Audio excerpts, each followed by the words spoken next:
Allir þættir samstæðvarinnar eru fáanlegir á öllum helstu hlaðvarpsveitum. Já, heyrðu við fjöllum forsetakosningarnar hérna við Rauðaborðið. Við höfum talað við frambjóðendur, alla þá svona sem að við teljum líklegt að muni ná því að enda á kjörseðlinum, sem að þó kannski ekki alveg þannig, því að undanfarnar kosningar þá eru alltaf eitthvað dregið framboðsins tilbaka, þannig að það aldrei hægt að spá fyrir þetta, en við höfum rætt við fólk svona sem að við teljum vera líklegt að gæti endað á kjörseðlum eða vildi. Og við erum eiginlega búin að tala við alla nema Katrínu Jakobsdóttur og Höllu Hrund Logadóttur sem komin hingað. Velkomin. Takk fyrir. Herðu. Já. Eðlilega fyrsta spurning náttúrulega hérna af hverju þú í forsetaframboði? Akkurat. Ég hef þá sýn að ég vil virkja Íslendinga meira til að taka þátt í samfélaginu.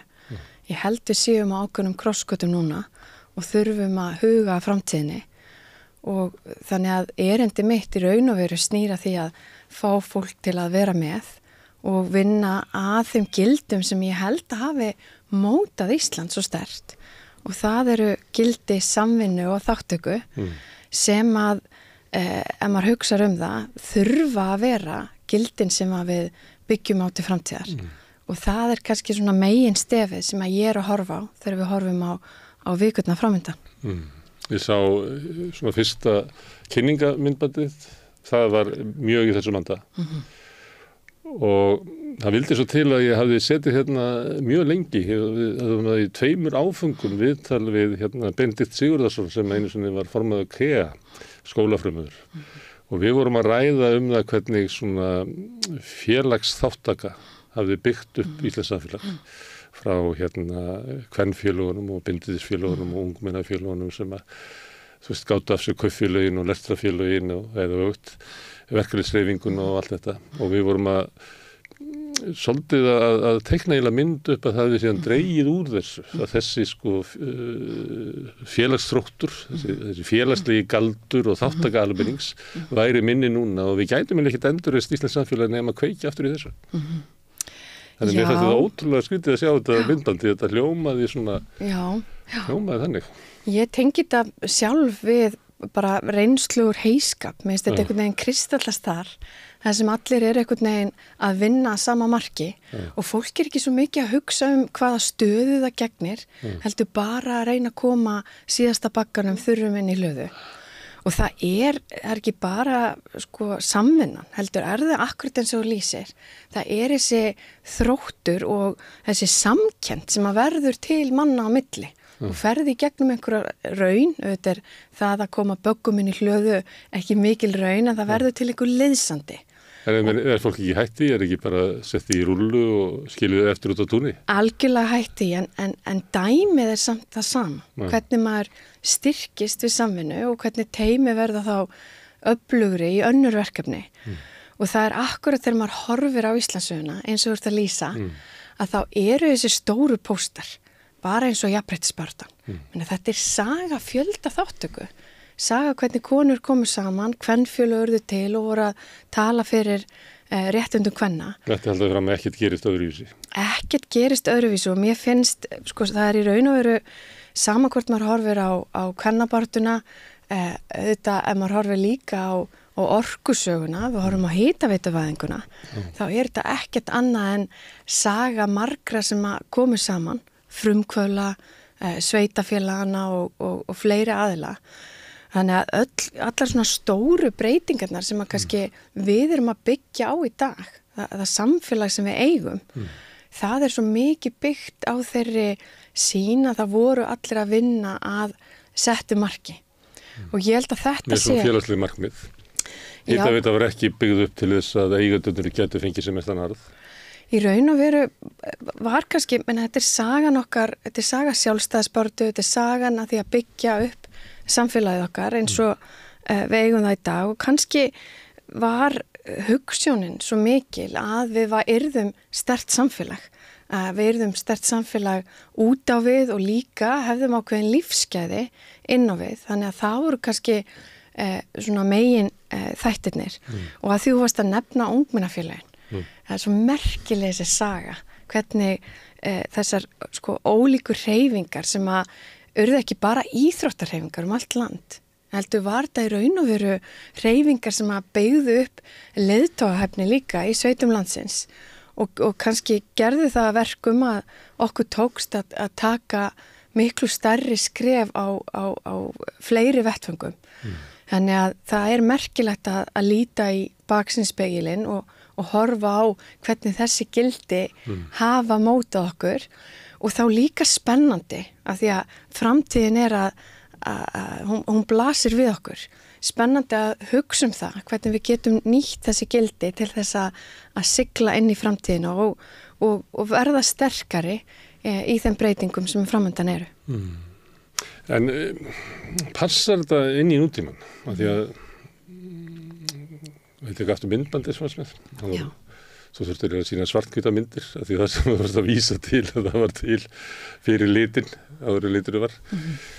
Ég meina, við erum að tala samvinnuhreyfinguna, lestrafélögin, ungmennafélögin, það gat að sér svona stjórnmálahreyfingu sem var samvinnuhreyfingin sem gat að sér stjórnmálaarm hreyfingarinnar sem var Framsóknarflokkurinn.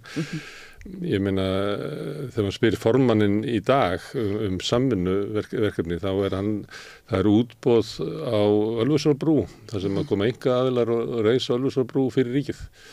Þannig að einhver leyti þetta næstu því bara horfið út úr svona virkri samfélagsumræðu og fleira sem þú ert að vísa til. Þannig þú ert eiginlega að vísa til eiginlega svona þörf á einhverju svona endurfæðingu, endurreisn. Ég held að sko oft það þannig að maður sér ekki virði í þessum þáttum og kannski virði samfélagsins fyrir maður fyrir að spegla það úr fjarlægð. Og fyrir mér var það þannig að ég uppgötaði þegar ég bjó í Bandaríkjunum gríðarlega mikil stéttaskipting sem þar og ég uppgötaði hvaða voru ótrúlega mikil virði í því að fólk hér á landi hafði haft aðgengi ekki bara menntun og heilsugæslu heldur líka af þáttum eins og tónlistanámi og íþróttastarfi og öðru og hvað þrótt það hafi gefið samfélaginu og ég uppgötaði líka bara hvað í raun og veru ef við horfum á rafvæðinguna, ég var í Tógó í Vestur-Afríku þar sem var alltaf rafmagnslaust, hvað þessi samstaða hafi gert fyrir okkur, af því að í Tógó til dæmis miklu meiri hierarkía og auðvitað allt önnur saga. Þannig að það svo mikill lærdómur og þú spyrð hvað erindi á þetta við framtíðina og ég segi heil mikið erindi. Því að við erum að sjá gríðarlega mikla breytingar og ég sé það svo vel í starfinu sem ég hef gengt sem orkumálastjóri og líka í vinnunni minni hjá Harvard. Við erum að sjá breytingar í loftslagsmálum sem að koma til með að valda breytingum á matvælaöryggi, fólksflutningum, átökum og öðru. Og á slíkum tímum að þá reynir á að við séum að hugsa hlutina saman og höfum skýra framtíðarsýn. Og við erum líka að sjá þess að þætti þegar við horfum á tækni. Og ég hef komið áður til þess að við höfum verið að ræða tækni í samhengi við orkuskiptin. En hugsa þér, hérna situm við í þessu stúdíói og gervigreindin gerir það verkum að það hægt að nánast afrita okkur. Láta því segja ykkur að vitleysu. Já, og bara þær breytingar sem eru framundan með þessari tækni eru af þeirri stærðargráðu að það þarf að hugsa hlutina saman. Við þurfum að vera meðvituð og taka þátt. Því að það akkurat þannig sem við náum að vera sterkari inn í framtíðina. Þegar við erum að hugsa svona gervigreind og hvað það getur gert, þá það eitthvað starf hér. Heyskapurinn. þar sem við erum, þú ert að raka og ég að raka á eftir þér. Hann er eitthvað hér, hann er eins og þá ert að vísa til einhverju svona að við getum ekki byggt upp gott samfélag nema að byggja upp bara grunn mannlegra samskipta og kunna sko að vinna saman að sameiginlegum verkefnum og sem hefur gildi fyrir sko félagið okkar sko og samfélagið okkar. En oftast erum við ekki að ræða það þegar við erum að ræða ári gervigreindar. Heldur það bara eitthvað það er svo hátt yfir okkur. Við ráðum ekkert við það. Lestrafélagið í Þingeyjarsýslu getur ekkit sko ákveð að gera eitthvað til þess að hefta útbreiðslu gervigreindar. Eða það svo að það sé samt að þráðurinn liggi frá virkri félagsþátttöku einstaklingana? Þráðurinn, samvinnu og samstarfsþráður liggur allstaðar og líka þegar við erum að tala svona þætti eins og þróun samfélaga með tækni, að þá skiptir þetta máli hvernig við erum að hugsa að takast á svoleiðis breytingar sem samfélag og það gerist ekki með hugsun í ólíkum, hvað get ég sagt, það gerist ekki við erum að hugsa öll bara sem einstaklinga, við náum betur utan það sem samfélag ef við erum að hugsa hvernig við viljum nýta þessar breytingar okkur í hag og ég held að það sé kannski það sem er spennandi að því að framtíðin er spennandi og fullt af tækifærum sem að í henni felast, að þá er það að virkja okkur sem samfélag, passa líka við höldum fast í hendurnar á hvort öðru því að svona umbreytingatíma líka geta stuðlað af aukinni sundrung og öðru. Þannig að það að vera að vinna saman og horfa í sömu átt er eitthvað sem að á við ekki bara í heiskapnum heldur líka í þessum stóru breytingum. Þannig að erindið á við í báðum tilfellum og ég var að segja að það er svo áhugavert að því að ef við horfum aftur tíma þær breytingar sem að afi minn og amma upplöðu frá torfkofunum yfir í snjallsíman þær munu verða miklu hraðari á næstu árum og ég get sagt þér að ég hugsa oft það að það er ekkert svo mörg ár síðan að ég satt í eldhúsinu í Hörðslandskoti og var að bíða eftir póstbílum. Ég var að bíða eftir brefpósti frá vinkonum sem bjuggu í Reykjavík. Og svo örfáum áratugum seinna að þá hef ég verið að kenna úr sama eldhúsi með nemendur og sérfræðinga frá öllum heiminum inn í sama eldhúsi. Þannig að við ímyndum okkur hvað við breyst mikið á þessum stuttatíma að þá mun sannarlega vera meiri hraði í framtíðinni og þá eru tækifærin fyrir okkur að vinna saman að henni. Þegar við erum í eldhúsinu þá langamma mín Hallfríður maður spurði því það sem að satt inn í litlum eins og gamalt fólk gerði oft var inn í litli skonssu inn af eldhúsinu í Austurgötu í Hafnarfirði og þá var að heita kaffi fyrir gest og gesturinn segir, finnst þér ekki undarlegt Hallfríður að núna getur bara snúið þessum takka og eldað að muna hvernig þetta var því þinni æsku og þá sagði Hallfríður skárra væri það nú að verið enga framfærir. Akkurat og það er akkurat það sem við erum að fara að sjá. Já, miklar. En til þess að við séum saman, til þess að við horfum tilbaka og þetta er það þannig þegar við horfum tilbaka þá sjáum við bara svona þráð og við sáum kannski söguna sem að vann og annað slíkt en við ímyndum okkur að þar hefur fólk verið í þessum félögum. Það hafi saminast það að þau er sameiginlega sýn hvert við ættum að fara. Og mörguleiti var það bara byggt upp á því að við viljum vera bara þjóð meðal þjóða og við viljum, við viljum hafa bara sama dót og aðra þjóðir hafa og við viljum hafa bara betri lífsgæði hérna. Núna erum við að koma út úr tímabili sem er búið að vera svolítið lengi þar sem að þetta er eiginlega ekki endilega viðfang til dæmis stjórnmálana. Heldur er svona gert ráð fyrir að tæknin komi með framtíð fyrir okkur og við eigum kannski ekki að sitja hérna saman og vera að ræða það hvers konar samfélag við viljum fá og hvert við ættum að stefna. Heldur munið samfélagi bara koma einhvern veginn til okkar. Og það er kannski ástæða fyrir því að minni félagslega virkni. En ef við ætlum að ýta undir virkni og félagslega þáttöku og samvinnu fólks, að þá er eiginlega frumskilyrði að fólk sé sammála hvert það er að fara, en margir líta á það sem engin okkar tíma, það er þessi svo kallað skautun. Það getur vel verið að þú vilja fara þangað og finnist það að vera snjallt, en það er bara heldur ekki fólki sem vil fara í hináttina.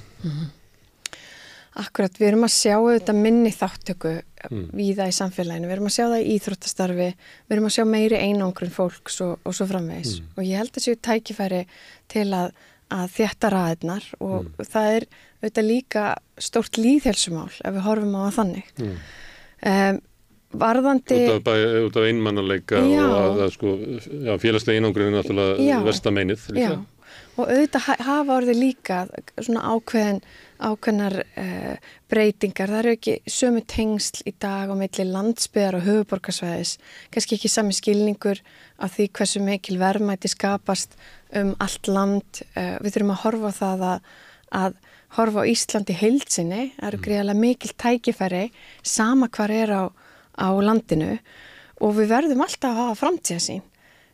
Tæknin okkar, ef ég horfi bara á heimsmyndina, tækninu mun fleygja fram en við þurfum að vera þátttakendur í samtalinu og í samhengi við forsetaembættið að þá getur forsetinn hjálpa til við að virkja Íslendinga í að taka þátt.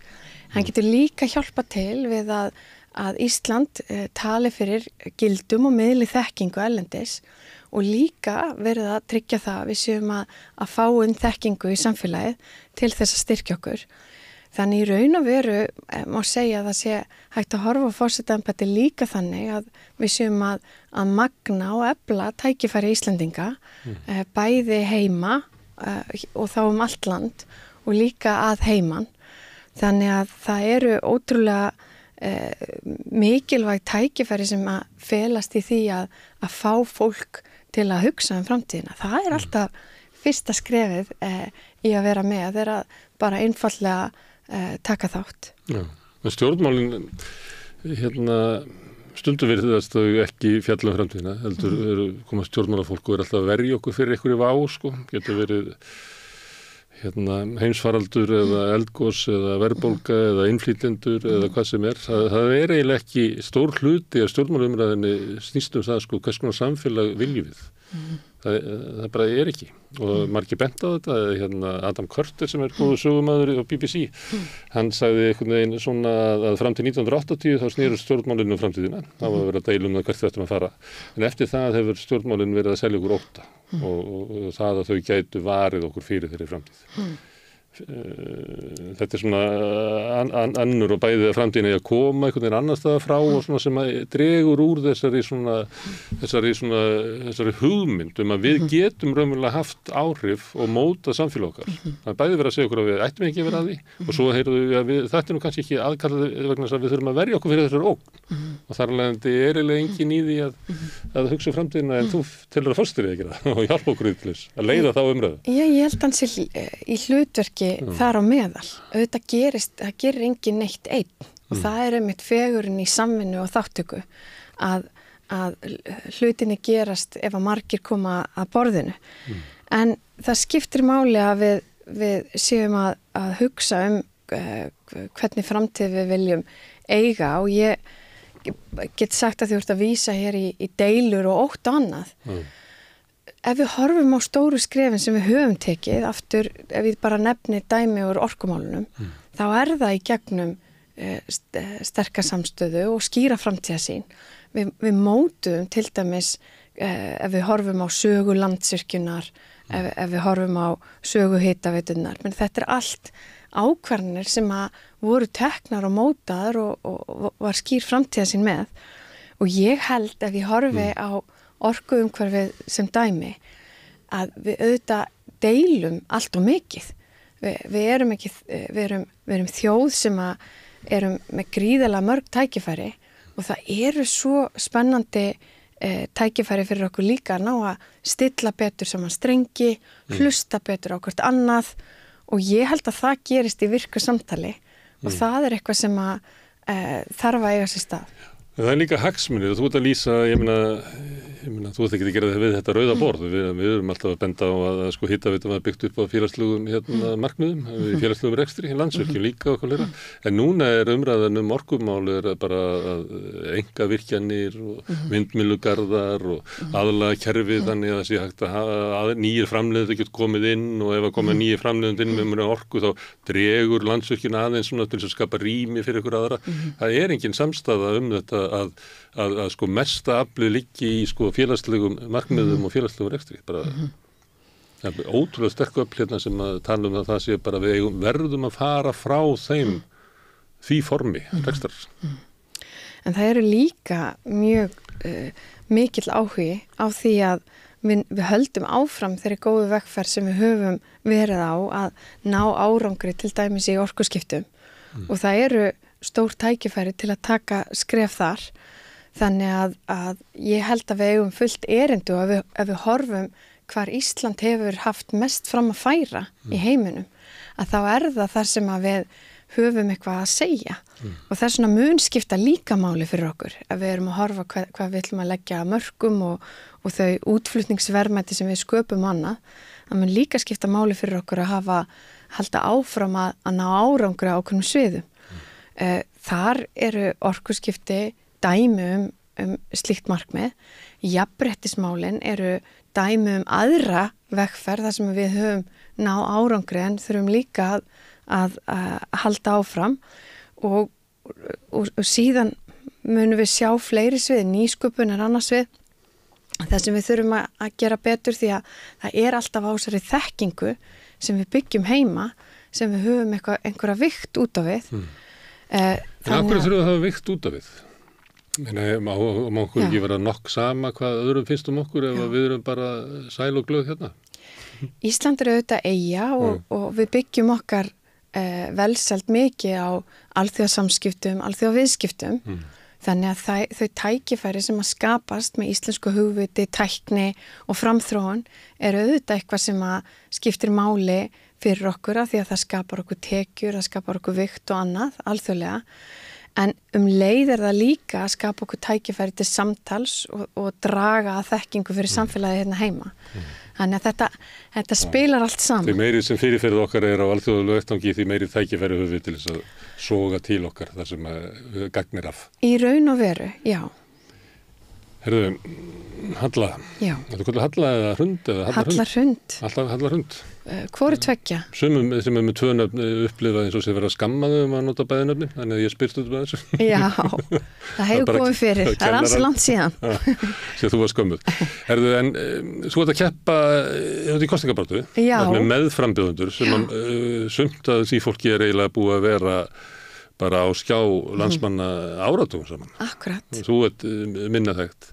Margir myndu halda að því að orkumálastjóri að vera verkfræðingur, að þú ert stjórnmálafræðingur eða ekki? Það passar. Ég fyrir uppalega í stjórnmálafræðina og hef alltaf haft mikinn áhuga á samfélagsmálum í heild sinni. Kannski spilast að því að afi var hreppstjóri, að mikið komið heim í eldhús og verið að skeggræða ýmis samfélagsmál.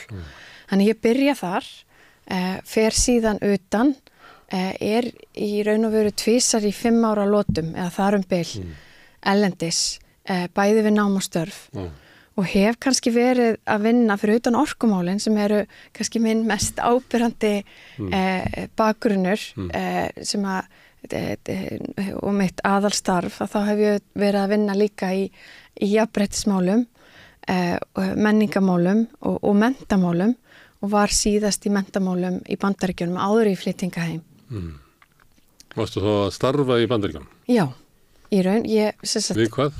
Ég einn af stofnundum það sem heitir Arctic Initiative við Harvard-háskóla sem í raun og veru miðstöð þekkingar sem snýra orkumálum, loftslagsmálum, mannréttindamálum sem horfir á norður hluta okkar heims.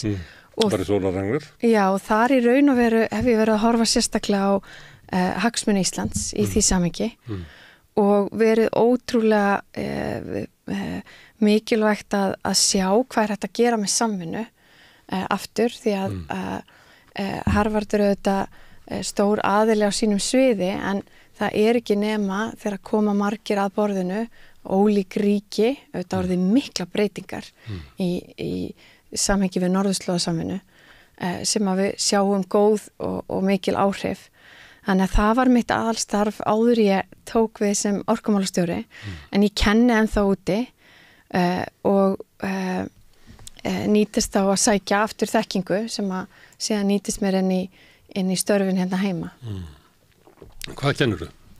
Ég kenni í raun og veru námskeið sem að snýr að þessum breytingum sem eru að verða á orkumálum, loftslagsmálum og afleiðingum þeirra allt frá geopólitík yfir í viðskipti og að þessum námskeiðu koma sérfræðingar víða að og það aftur bara dæmi lítil verkefni sem að kannski sýna manni hversu mikilvægt það að vera stöðugt að leita þekkingar og gefa á móti. Það einhvern veginn þannig sem að hlutirnir eflast og þróast. Svo í Tógó. Já. Hvað það gerir í Tógó? Ég hef verið svolítið í Tógó. Já. Dóttir mín í Tógó. Nei. Jú. Heyrðu þau áhugavert. Já. Ég get sett þér sögur af mömmu Benz sem að drottnuð þar yfir markanum, hörkukonur sem voru með viðskipti upp alla alveg til Egyptalands og í nágranna hérðin, náguður eins og þú þekkir að það voru konunnar sjáum eiginlega allt í Tógó. Hvað eru kallandir, spyrir maður? Þeir eru undir trénu að æfa félagshæfni sína. Já, það ég var svo heppin, ég bjó hjá alveg dásamlegri tógólískri fjölskyldu og var í raun og veru að vinna þar að menntaverkefnum og líka samstarfsverkefnum sem snéru að samvinnu á milli bænda sem voru að keppa, voru að keppa við innflutning mikið frá Kína og öðrum ríkjum. Sem að gróf undan veldi mamma Benz kvennana. Já, þær voru sko að flytja inn frá Bretlandi og Hollandi þessi ekta afrikursku efni sem allir kannast við munsturinn og eitthvað svoleiðis. En svo kom kínverskur innflutningur og kipti fótunum undan. Akkurat, sama saga í raun og veru þarna var verið að horfa á kannski meiri einyrkja sem voru að reyna að stilla saman strengi. En það sem svo áhugavert og auðvitað áhugavert bara með lífið sjálft að ég fer til Tógó til að taka þátt í ákveðnum verkefnum en svo lærir maður eitthvað allt annað. Og það sem auðvitað áhugavert í samhengi við Tógó að þú sérð svo skýrt áhrif stefnumótunar og áhrif og ólíkra þróunar. Í Tógó eins og þú þá þekkir vel innviðir mjög lakir, virka illa. Alltaf rafmagnslaust, alltaf að slá út og bara erfitt að framkvæma einföldustu verkefni. Og meðan að Ghana sem nágrannaríki, þetta auðvitað nýlendu saga þarna, eins og þú þekkir, að þá var miklu meira fjárfest í innviðum. Þar voru Bretar eftir stríð og maður sér hvernig samfélagið virkar allt öðruvísi. Þannig að má kannski segja í mínu tilfelli að þá hafi ég farið til Tógó til að vinna í ákveðnum verkefnum en komið tilbaka með mikinn áhuga á innviðum og innviðasögu okkar, ekki síst og það var til þess að ég skoðaði þá þætti betur í námi og starfi síðan meir og hefur kannski leitt af sér líka þá stöðu sem ég hef gengt í dag á ákveðnu leyti. Eru ekki hrifnir af nýlenduveldi frakka Tógóbúar? Það var skamman tíma var þetta undir Þjóðverjum og það talaði það eins og það verið góður tími í samanburði við það sem kom undir frakkunum sem gerði ekki neitt. Já, þetta rosalega áhugaverð saga.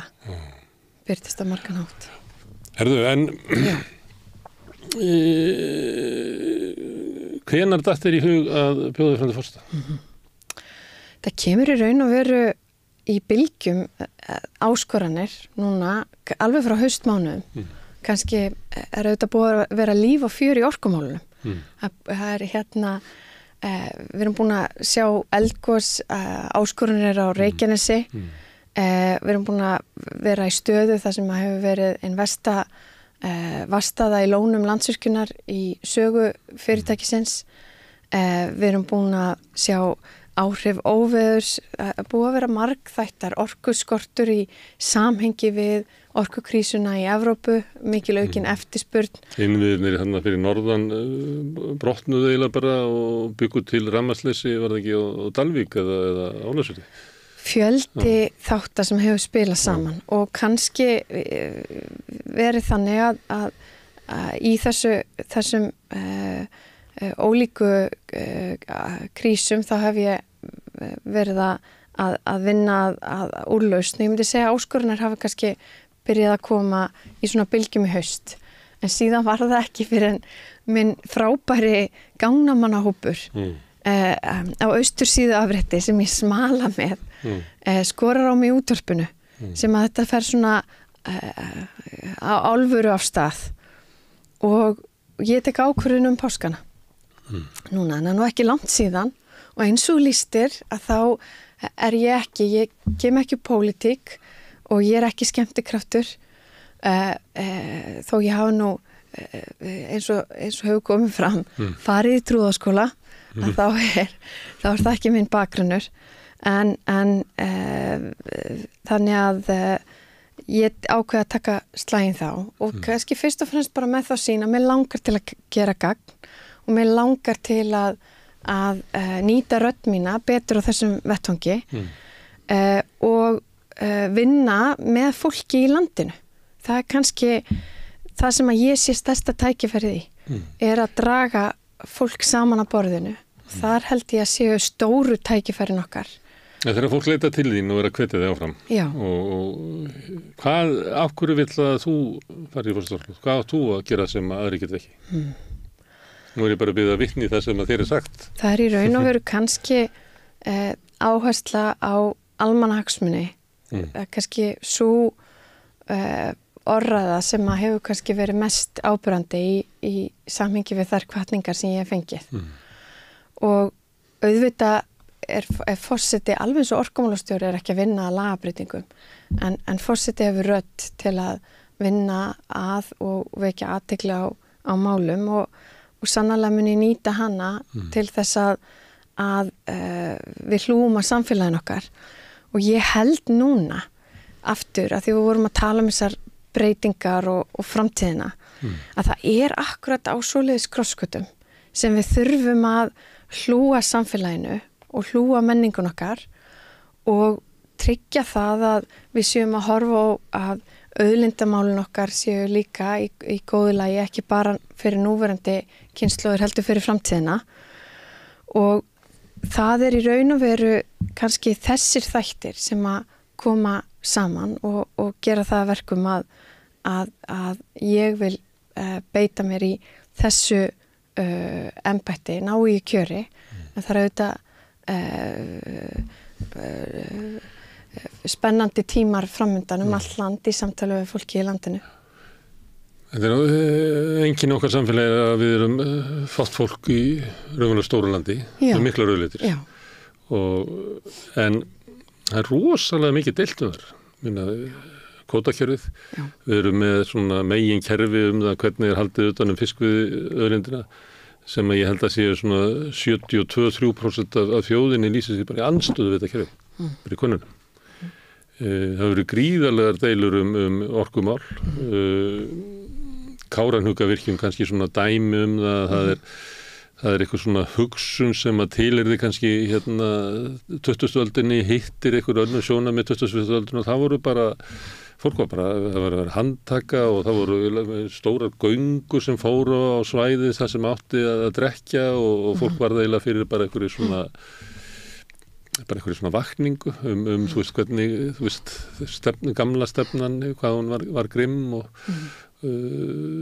draumalandið eftir Andra Snæ sem einu sinni bauð sér fram til forseta. Þú kannast við þetta. Og ég meina auðlindir, firðirnir eru líka auðlindir, það sem verður notað í strandeldi. Gríðarlega átök.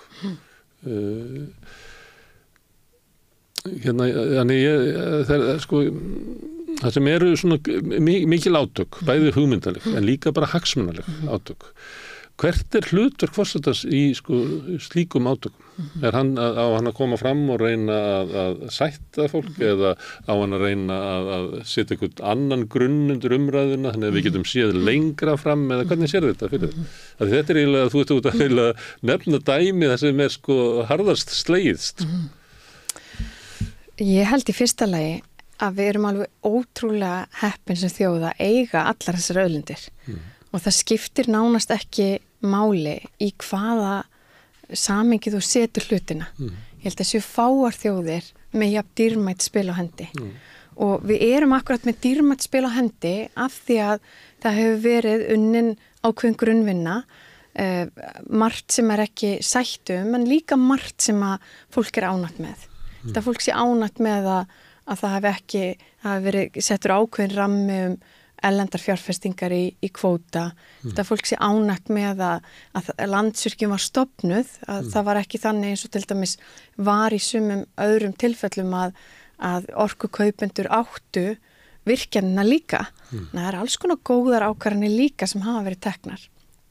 En ég held að það sé mikilvægt að áttum okkur fyrstulega á og séum meðvituð þetta gríðarlega ríkidæmi sem við eigum í náttúru annars vegar og þau verðmæti munu bara koma til með að aukast. Ef þú horfur á heimskort af ósnortinni náttúru og bara hvernig svo þróun hefur orðið, það sífellt að verða minna til af henni. Þannig að hún mun alltaf koma til með að skipta okkur máli sem auðlind.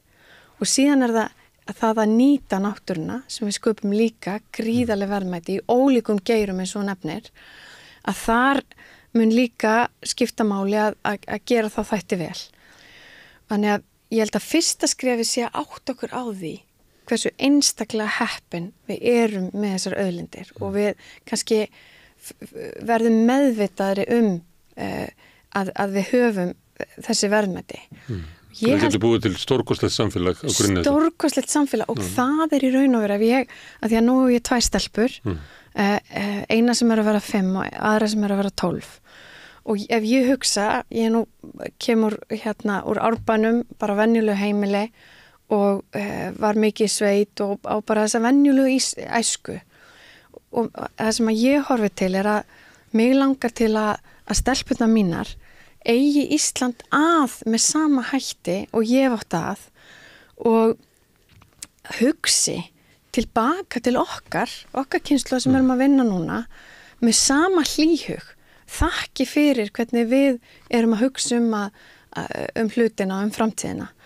Og ég held að séu tækifæri í samhengi við embætti forseta Íslands, bæði að vekja fólk til umhugsunar, efla skilning á þessum verðmætum og hvetja til samstöðu og samvinnu í stað deilna. Auðvitað hlýtur það að vera okkur fyrir bestu að ná utanum og við eigum ekki að þurfa að deila svona mikið þessi mál og við þurfum að ná ákveðnum lendingum því að við sjáum það í orkumálunum. Deilur eru gríðarlega kostnaðarsamar fyrir samfélagið. Þannig að ég hef þá trú að með því að fleiri átti sig á þessum verðmætum og við förum að huga að þeim saman, að þá munur lausnina líka verða styttra undan heldur en kannski við áttum vona.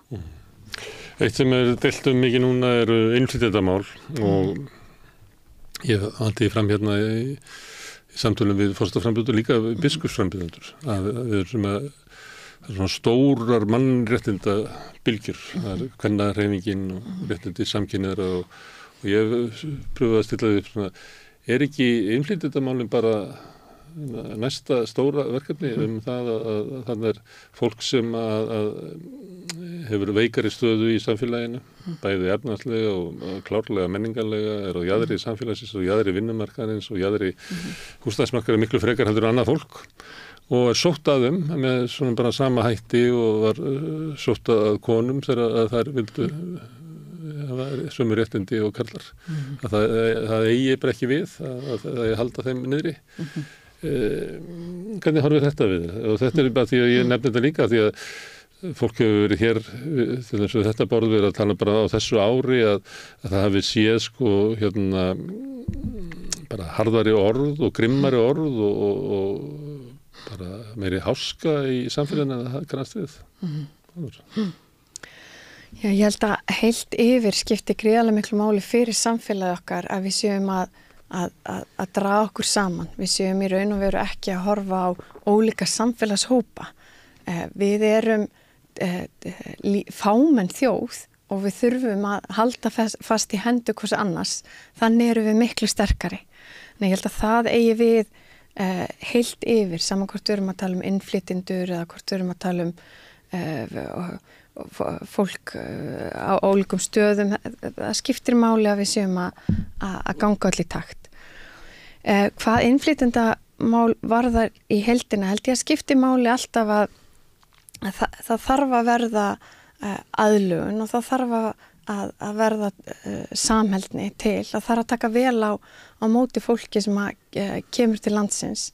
Þetta eru auðvitað mál sem eru tekin sem stefnumótun og annað er unnið á hennu pólitíska sviði. en það engum til hagsbóta að séu deilur innan samfélag og við erum að sjá það víða heim þar sem að ekki hefur gengið vel í þessum málum að það verða til deilur. Þannig að við getum lært af því og við getum passað upp á það að reyna að brúa bil á milli ólíkra hópa og ég held að það sé eitthvað sem að skipti máli upp á þol Íslands samfélags inn í framtíðina að það verði ekki til krókar og keimar, sérstaklega ekki ef þú hugsar það, af því að ef ég hugsa nú um Bandaríkin áður þar sem ég bjó síðast, að maður sér hversu miklar afleiðingar stéttaskipting hefur, maður sér hversu miklar afleiðingar það hefur ef það verða ákveðnir hópar eftir á, þannig að við þurfum að horfa á þessa hluti heilt yfir og passa upp á það að samfélagið okkar sé sterkt. Það aldrei sterkara en veikasti hlekkurinn. Nú eru innflytjendur 20% af þjóðinni og kannski rúmlega það nú eftir hvernig þetta svona mælt en stundum þurfa að tala við byggðum hitaveituna og við byggðum Landsvirkjunina og við að þá þetta sko við en svo þarna hópur sem deilir ekki alveg þessari sameiginlegu sögu og þegar að þú til þess komst með myndbandið þar sem þú vísar mjög í sko félagslegu rætur umbreytingar Íslands frá það sem að nútíminum hleypt inn að þá ertu með þessi tákn með ungmennafélagið og svona sveitirnar og allt það en þá helgina þá vorum við í þættinum Synir Egils og þá var Benedikt Erlingsson var að tala þetta myndband og hann hugsaði bara þetta því í Evrópu þið litið á þetta bara sem svona þjóðernispopulisma þetta myndband það þessi sko þegar maður að vísa í svona við söguna að það alltaf hópur sem að þú veist eins og við stundum veltum að fyrir sér hvort við erum að breyta við hugmyndinni. Ég held að samfélag hvers tíma auðvitað sífellt í mótun og þróun og ef við horfum á hvernig við höfum verið að byggja upp nýja geira á Íslandi og svo framvegis að þá hefur það gerst með miklu fjölbreyttari hætti heldur en áður. Þannig að sagan okkar alltaf að þróast og mótast og það skiptir ótrúlega miklu máli að hugtakið við náu utanum samfélagið hverju sinni og aftur að það sé engin skilin eftir á. Ég segi samingi við myndband þar sem að maður að vísa í sína eigin reynslu að þá auðvitað kristar maður augnablik en hugsaðu hvað dæmið fjallar Það fjallaði akkurt það að í heiskap þegar allir komum saman þá skipti ekki máli hvaða stöðu þú hafðir. Það skipti bara máli að taka þátt og ég held að það séu mestu verðmætin ef við horfum á hvernig við erum að verðmeta ólík framlög. Það að vilja leggja samfélaginu lið, það að vilja taka þátt í að byggja þau upp. Það hefur verið verðmiðin sem við hefum oft sett á hvort annað, það að vera duglegur eða leggja eitthvað mörkum einn af þessum gildum sem við höfum haft sem Íslands samfélag og ég held að það gildi eigi við sama hvaðan fólk kemur, það að vilja taka þátt og vilja vera með og það slík framtíðarsýn sem að mun gera okkur sterkari og við erum að sjá þetta, það svo spennandi ef við erum að horfa á nýsköpunarfyrirtæki eða annað. Það kraftur að koma á ólíkum áttum og aftur við erum ekki eyland þannig að við þurfum alltaf á góðri samvinnu og góðum hugmyndum að halda og samfélagið okkar mun þróast og þroskast og ég kom inn á loftslagsmálin áðan. Það mun reyna miklu meira á fólksflutninga og annað vegna hlýnunar, vegna þess að fólk að breyta búsetu og annað vegna hækkunar hitastigs á sumum stöðum. Þannig að þess vegna líka skiptir máli að við séum öll að vinna saman.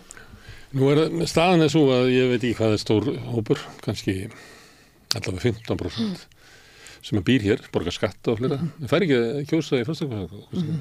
Þeir eru ekki þeir er ekki fullir aðilar að samfélaginu sem að þó sko samfélagi sem að við þurfum að öllum að halda til þess að halda í gangandi. Það er þessi hópur sem bara svo afgreiddur. Ég ætla að hafa ekki verið 0,3% þegar Vigdís var kosin. Þetta er náttúrulega svo stór hópur sem að er eitthvað svona furðulega stöðu. Hann er við, en stundum ekki við. Þannig að Akkurat, þetta er í raun og veru sama staða en ef ég horfa til búsetutíma míns nú, ég hef verið útlendingur í öðrum löndum. Ég var í Belgíu í tæp 3 ár og í London og í Frakklandi og svo í Bandaríkjunum. Auðvitað er það þannig að það er oft sem að maður er að taka þátt í að byggja upp samfélög og verkefni sem að maður hefur ekki kannski búið nógu lengi eða annað til að öðlast full réttindi. Þannig að það er kannski ákveðin þróun líka og verður áhugavert að sjá hvernig því vindur fram. Sumir eru eins og maður sjálfur hefur verið. Maður sækir í þekkingu og kemur svo eins og farfugl eða flýgur aftur heim í hreiðrið til að leggja sitt að mörkum. Þannig að ég held að það sé ekki eitt ákveðið svar en auðvitað er alltaf skiptir alltaf máli að fólk finnst því tilheyra því samfélagi og leggja sér fram við að tilheyra því samfélagi sem það býr í. Ja, það hefur komið fram í könnun að langstærsti hluti innflytjandi á Íslandi sér fram á það að búa hér, allavega sér ekki fram á það að flytja aftur heim. Þó að það hvílir alltaf kannski í innflytjandi og sérstaklega hann eldist, þá dreifir hann að fara aftur í þorpið sitt. Herðu, en við erum búin að vera svo mikið innanlands núna svona þjóðarsálfuna. Forseti hefur mikil hlutverk erlendis. Hvert er það? Forseti þarf að tala fyrir gildum Íslands, gildunum okkar, lýðræði, mannréttindum, sjálfbærni og aftur forseti getur magnað upp tækifæri. Þetta er gríðarlega þýðinga mikið hlutverk í sjálfu sér og ég hef séð það þegar ég hef unnið með þessu embætti og í því samingi sem ég hef unnið erlendis að þetta er í raun og veru embætti sem hefur aðgengi nánast að hverjum sem og það þarf að nýta vel og vandlega fyrir þjóðina til að skapa okkur tækifæri. Þannig að ég held að það sé eitt af lykilhlutverkunum, auðvitað styðja við utanríkisstefnu Íslands eins og við á hverju sinni. Þannig að hlutverkið út á við er fjölbreytt og getur skapað Íslandi margs konar tækifæri. Og að því ég nefndi nýsköpun hérna áðan, er auðvitað gríðarlega mikil gróska í ólíkum geirum og skiptir máli að geta tekið þátt í að magna upp slík tækifæri. Og síðan er það líka, því að við áttum nú spjall hérna um menning og listir áður ég kom hingað inn í stúdíóið, að það skiptir líka máli og ég hef séð það í mínum störfum að skapa tækifæri líka fyrir íslenska menningu og íslenska list sem eru auðvitað alltaf hvað er íslensk menning og hvað er íslensk list. Það er bara tækifæri fyrir okkar listafólk sem að sannarlega boða út okkar hróður víða veröld. Ég var ná að hugsa um það því að þegar varst að tala um Víking Heiðar að fyrir mörgum árum síðan þegar ég í Belgíu að þá tekur Víkingur Heiðar þátt í verkefni, það var stór menningarhátíð sem svokölluð rísandi stjarna. Þarna er þessi ungi metnaðfulli maður að byrja og ég er síðan í Japan tengt orkumálum daginn og heyri þessa sögu af því hvernig hann er að fylla sali. Og maður hugsa sko margfeldnis áhrifin sem að hróðurinn sem að hann ber fyrir Íslands hönd út í gegnum sinn metnað og sinn feril. Þetta eru tækifæri til að styðja við íslenskt menningarlíf heilt yfir. Og ég sá það vel í Belgíu, við vorum þar með verkefni sem að koma að ólík ráðuneyti, Þjóðleikhúsið, Listasafn Íslands, Iceland Airwaves, ólíkir aðilar ákváðu að koma saman til að halda eins konar menningarhátíð og ég sá bara aftur þennan slagkraft samvinnu sem að var til og vonandi er hægt að byggja upp og styðja við slíkan slagkraft samvinnu því að það sem einn aðili getur gert getur orðið svo margfald meiri áhrif ef við erum að vinna saman og þar held ég að forseti og forsetar hafi og geti stutt við fram til landsins á svo marga vegu. Margir upplifa svona að heimur þessi háskalegri núna. Það náttúrulega það stríð í Evrópu og stríð í þjóðamorð í túngarði Evrópu og ég held að það ekki margir bjartsýnir svona þróun, mikil átök á milli stórvelda og bara horfir háskalega. Hefur Ísland eitthvað hlutverk í þessu?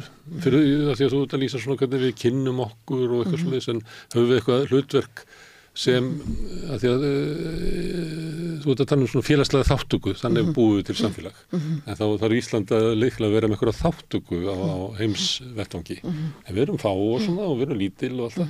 Höfum við eitthvað erindi inn í þennan háskaheim? Það skiptir mjög miklu máli að raddir sem að tala fyrir friði og heyrist og þó að við séum ekki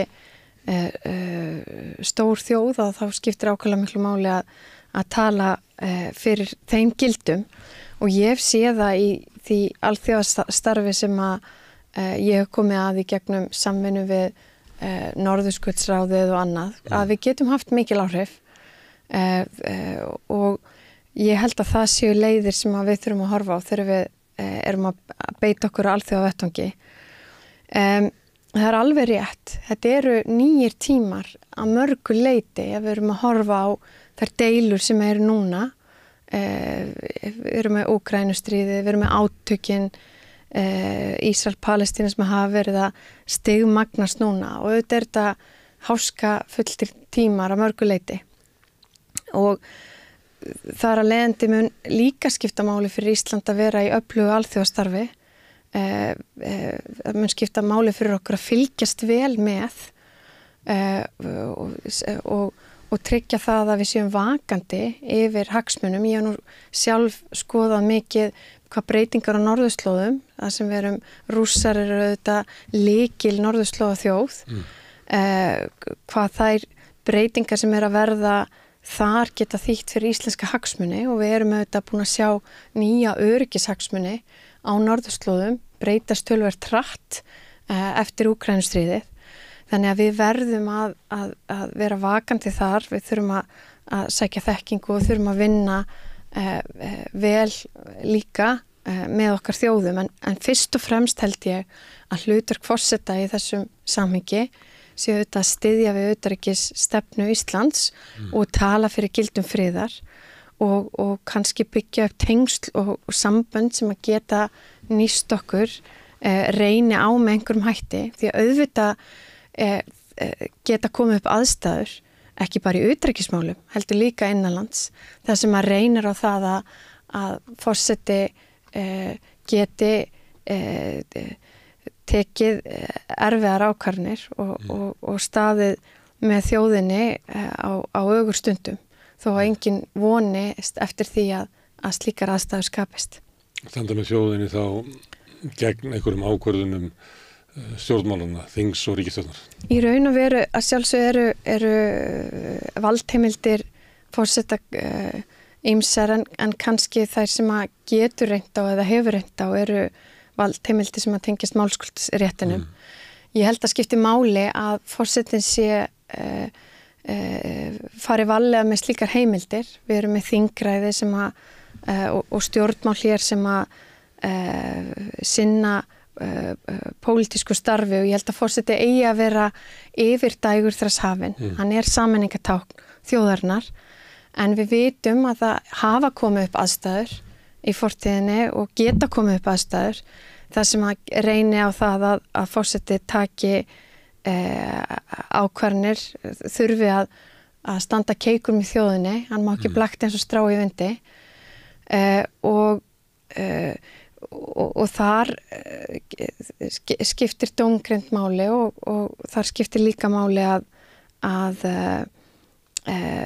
geta lagt mat á slíkar undantekningaaðstæður sem ég tel að ég þó að vera í algjörum undantekningatilfellum og vonandi reyni ekki á. Nei. Kannski verður meira fjallað þetta svona hverju staða forsetans gagnvart stjórnmálunum. Kannski verður meira fjallað þetta í þessari kosningabaráttu heldur áður. Jáfnvel, þú veist, meira en 96 og svona þegar Ólafur Ragnar var og vegna þess að Katrín Jakobsdóttir í framboði. Og það hafa komið fram svona sjónarmið að forsetaembættið megi ekki tilheyra svona flokkapólitíska umhverfinu. Eins og til dæmis raunin í Finnlandi, þess að það sem svo skrítið þegar var að taka dæmi af finnskum forsætisráðurum sem höfðu farið í forsetaframboð. Það bara allt annað kerfi, sko. Þar forsetakosningarnar að þá væri þú fulltrúi, sko, eitthvað stjórnmálaflokks. Það annars lagið óháðir frambjóðendur, en að langstæstu leyti þetta bara frambjóðendur viðkomandi flokka.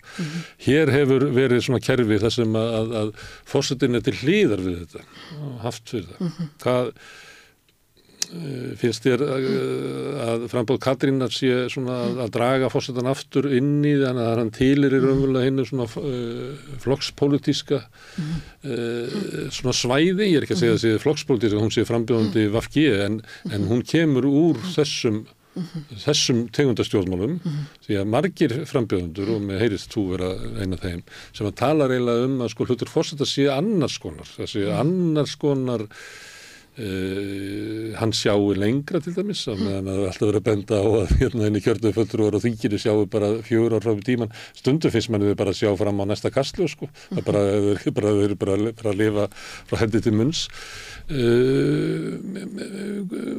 Finnst þér sko framboð Katrín að vera öðruvísi að þessu leyti? Ég held að þetta eru ólíkir frambjóðendur sem að bjóða sig fram sem komur ólíkum áttum. En þess að ég get sagt þér að mín sýn á þetta embætti að það ekki flokkspólitískt. Þetta embætti sem að tryggir ákveðin stöðuleika, ákveðna fjarlægð líka frá pólitík og ég held að skipti miklu máli að horfa á það að forseti sameiningatákn þjóðarinnar og þar á ekki að skipta máli úr hvaða stjórnmála hreyfingu eða öðru slíku fólk kemur. Þannig að það svo áhersla en það kemur sjálf ekki úr pólitík og ekki verið í neinu pólitísku starfi og það kannski sá grunnur og svo sýn sem að ég kem með inn í þetta framboð ásamt því líka að vera kannski ákveðnuleiti líka ákveðin brú í sjálfu sér á milli ólíkra kynslóða mætti segja þannig að ég ætla ekki að draga fólki í einhverja ákveðna dilka hér en mín sýn á þetta embætti að það sé ekki flokkspólitískt. Já, þú eru örugglega spurð út í Katrínu, sko, því að framboð hennar eitt af því sem sérstakt við þetta framboð. Annað framboð, svo ég spyrja innan úr því að það eitt framboð það sem hefur verið lögð sérstök áherslu á makan sem Baldur og Felix. Hver þinn Felix? Minn Felix? Ég svo heppin að eiga maka sem heitir Kristján Freyr Kristjánsson og ekki af þekktur og Felix en hinn hvað get ég sagt hinn óuppgötaði Felix svo mætti segja minn hjartahlýi góði og greindi maki sem að stendur heldur betur á bakvið mig og okkar fjölskyldu í þessu framboði en líka hefur verið mikil drift í nýsköpunarumhverfinu á Íslandi og auðvitað mun skipta máli að geta haldist þetta í hendur því að þetta líka samvinna hjóna á milli og ég heldur betur stolt af því að hafa hann mér við hlið í þessu ferðalagi og ég hlakka til að gefa fólki líka kost á því ekki bara kynnast mér heldur honum á ferðalagi okkar landið næstu vikurnar. Flottu 2 dætur? Já, 2 dætur. Ungar? Já. Hlýtur að vera, því þú ert ung? Já, ég á eina sem að verða 5 ára. Það eins og svart og hvítt. Önnur ætlar að vera starffræðikennari en hinn á kafi í leiklist, hún að leika núna í Borgarleikhúsinu í ótrúlegri uppfærslu sem að þau hafa sett á fóta sem eru 20 krakkar að leika alls konar hlutverk og hún meira þar, meira í söng og svoleiðis. En ég held að fyrir mér eru þær besta áminningin. Ég vaknaði nú bara í morgun. Maður einhvern veginn starir á þessa framtíð, einhvern veginn vaksa fyrir augunum á sér. Þær eru minn hvati til viðbótar við þessi gildi, þáttöku og samvinnu sem að drífur mig áfram í þessari vegferð. Þú ert ung. Ég tók eitthvað tíma saman. Þú ert 43 ára. Ég er 43 ára. Það hefa verið yngri frambjóðendur, en ekki margir. Þóra Arnórsdóttir var allir þess bara 37 ára þegar hún byrði sig fram. Já, 36 held ég, já. Á móti sitjandi forseta. Já. En síðan eru ekki margir sem eru yngri. Þú veit að Svipuður Reki og Andri Snær þegar hann byrði sig fram. Ég er aðeins yngri en Guðni. En hann var kosinn, hann var 47 þegar hann var kosinn. Akkurat. Og Vigdís var 50, Kristján Eldjárn 21, Óla Ragnar 53. Ég segi þetta vegna þess að okkur hætti til þess að muna þau sko í lok. Já. Ég held að fólk verið, voru þau svona ung. Já. Af því að það er einhvern veginn svona, já ég held að það sé blekking svona í hvernig við munum forsetan okkar. Að við munum þá eldri en heldur við voru kosin fyrst. En er þetta ekki aðeins svo ungt fyrir 3 ára? Þú getur orðið fórsetið eftir 12 ár. Getur orðið fórsetið eftir næsta fórsta. Heyrðu þetta eitthvað sagt? Ég held að það sé kostur í þeim breytingum sem við erum að horfa fram á við núna. Að í raun og veru skilja og hafa þekking og tengsl við þá miklu og hröðu tæknibreytingar við þá málaflokka sem að skipta okkur máli, auðlindamálin og annað. Og ég held að skipti máli að geta verið brú á milli sjónarmiða. Og að því vorum að tala sko breytingar á samfélagshópum. Það er líka ákveðnar áskoranir sem tengjast sko eldri kynslóðum og yngri kynslóðum. Gríðarlega mikill munur á því hvernig í raun og veru fólk er að alast upp í dag og áður.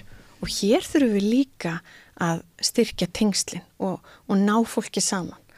Og ég held að það sé ákveðin kostur við það að vera í sjálfu sér kannski þarna einhvers staðar mitt á milli. En ungur og ekki ungur, þú ert að nefna hérna einhver plus mínus 3 til 5 ár, eitthvað svoleiðis. En ég held að sé ekki stóra máli, heldur kannski hvað hægt er að leggja á mörkum og hvaða sýn og málefni fólk vill vinna að. Þú nefnir aldurinn vegna þess að þetta með að vera brú, að það sé bara, það er góður kostur fyrir Íslendinga að fá unga fjölskyldu á Bessastæði núna. Út af þeim áskorunum sem stöndum frammi fyrir og það er hluti að því að brúa sko bíl og upplifunar bíl á milli ungu kynslóðunar og eldri. Sem að sést nú í þessum könnunum að það sést á til þess fylgi Katrínar og Jón Gnarr að það er alveg ótrúlega munur. Það sem að sko Katrín sækir fyrst og fremst fylgi sitt til fólk sem er yfir 50 og 60 og Jón Gnarr eiginlega það sem er undir 30. Já, við þurfum að ná öllum saman. Það þarf að fá alla með og ég get sagt þér að ég hef verið að vinna verkefni sem heitir Stelpur styðja stelpur eða Project Girls for Girls og þar er mikið á ungum konum. Þetta er konur, ungar konur og kannski aldrinum 18 til 25 ára. Að ég held líka að það skipti máli núna að virkja þennan hóp sérstaklega. Þetta er hópur fólks í okkar samfélagi. Þetta er unga kynslóðin sem að verður að vera með í framtíðinni, verður að taka þátt í samtalinu og við erum að fara misvið mikið ef við erum ekki að ná að tengja saman reynsluna og söguna sem að býr í eldri kynslóðum við kraftinn og gróskuna og tækniþekking og annað sem að býr í þessum yngri kynslóðum. Þannig að tækifærið er ekki síst núna að ná utan að þetta og vonandi getur forseti Íslands tekið þátt í að rækta og brúa þau bil. Halda kynslónu saman eins og var í félagsskapnum til sveita í Kanada. Ég held að það eru, ef ég hugsa mína æsku, hversu heppin var ég að fá að alast upp við það að læra af ömmum og öfum og heilt yfir, bara maður horfir á þroska og annað, maður lærir með því að læra af fólki, læra þeim sem að hafa gengið í gegnum og spegla það við nýjar hugmyndir. Þannig tekst okkur að hraða þekkingu og auka dýpt og það kannski það líka sem við þurfum, auka dýpt og auka samkennd. Við erum öll í sama liði og samkennd verður bara til með þessu samtali að fara í gegnum eitthvað saman. Þannig að það þarf að brúa þessa þætti, brúa þessar kynslóðir og byggja brýr saman og ég held að hlutverk forseta geti verið mikilvægt þar eins og svo víða annars þar. Þú nefndi Tógó. Já. Þar eins og víða í Vestur-Afríku, það höfðingjakerfið, svona ófélagslega kerfið sem til hliðar við ríkisvaldið og kannski skiptir fólki bara meira máli stundum. Þar oftast valinn kall því miður á svona bara upp úr 30. Og hann náttúrulega höfðinginn, en hann með öldungaráð sem að verður alltaf að hafa með sér, sem að raunverulega tekur ekki ákvarðanirnar, en hann verður alltaf að taka ákvarðanirnar með öldungaráðinu. Þannig að það eiginlega innbyggt inn í þetta system, þetta sem að þú ert að tala að kynslóðnar séu eitthvað leyti saman. Og þá hugmyndi líklega svo að höfðingi þarf að vera á svona þessum manndómsárum með fullna áræðni og allt þetta til þess að þeirra þarf að taka slíkar ákvarðanir, en hann verður alltaf að hafa öldungaráðið með sér, þannig að sem að passar það að hann fari ekki að ana í einhverja vitleysu. Akkurat. Þannig að þessi áhersla sem ég held að við einhver leyti mist sjónar af, eins og mörgu af því sem þú talaðum í sambandi við félagsuppbygginguna. Það þessi aðgreining kynslóðana sem að birtist meðal annars í afstöðu til margra mála, mjög ólík afstöða. En hvernig veist þessi hugmynd að vera komin í forsetaframboð? Þetta gaman að þessu? Já, veist þetta ótrúlega skemmtilegt. Þetta nú, við ýttum þessu úr vör, hvað rúm vika síðan. Þú varst eiginlega síðust. Já. Komst eftir Katrínu. Já, síðasta sunnudag og áttum við fyrsta framboðsfund á Kirkjubæjarklaustri í nýju gestastofunni þar og var síðan með annan fund, minn fyrsta í Reykjavík, núna í gær í húsi Máls og menningar. Og ég finn mikinn samhljóm við þessum áherslum og hlakka til að heyra meira og rækta þær meira í samtali við fólk all land á næstu vikum. Og það auðvitað þannig sem að kraftaverkin gerast. Þau gerast ekki einhvers staðar ein og sér, þau gerast í samtalinu og ég finn mikinn meðbyr og bara hlakka til. Það voru í lofti og Moggi birti góða könnun fyrir því í morgun, þar sem að þitt nýja framboð mælist með 4 í röðinni. Já, það meðbyr í Mogganum og Moggin lýgur aldrei. Jú, hann lýgur oft. Nei, það er jákvætt. Við erum auðvitað þetta okkar fyrsta vika. Ég er ótrúlega þakklátt fyrir þær viðtökur, en alveg svo nefnir áðan að það mínar kannski áherslur og sýn og eru kannski minna þekktar að einhverju leyti og það verður verkefnið núna á næstu vikum að kynnast fleira fólki og spegla framtíðina saman því að ég trúi því að ef að við erum að því að spegla hana saman að þá verður hún sannarlega okkar, við gleymum því ekki og höldum fast í það að við erum með einstök spil á hendi og við höfum alla burði til að spila vel úr þeim, spila þannig úr þeim að stelpurnar mínar 2 og aðrir krakkar muni líta til mín og þín og annara sem eru að vinna að samfélaginu núna með sama þakklæti og maður horfir tilbaka. Ekki að þau horfa á okkur ásökunaraugum og segja hvernig fóru að því að klúra þessu? Nei, klúrast þetta á þinni vakt, mamma? Við ætlum ekki að vera þar. Nei, við viljum ekki vera þar. Nei. Herðu, en Íslendingar eru svolítið ólíkindatón í forsetakosningum. Það verði til svona einhverju straumar og eitthvað svona og ég er ekki svo viss að það sé endilega best að hafa verið á sjónvarpsskjánum alla daga undanfarin ár. Stundum vill fólk bara fá eitthvað nýtt, nýjan kafla. Það getur vel verið að þið sem hafi verið minna á sjónvarpsskjánum njótið þess. Herðu, við erum svo ánægð með lýðræðið að við segjum alltaf hérna við Rauða borðið takk fyrir að bjóða þig fram. Takk fyrir að bjóða mér í þáttinn. og takk fyrir að koma hingað. Og við látum þetta gott heita í bili og gangið bara allra best. Takk. Og við ætlum að sitja hérna við Rauða borðið áfram. Hann Björn Þorláksson ætlar að bjóða upp á einhverja veislu hér eftir smástund. Hvernig getur við réttlætt að 60% eflingarfólks eigi erfitt með að ná endum saman? Efling stéttarfélag. Barátta fyrir betra lífi.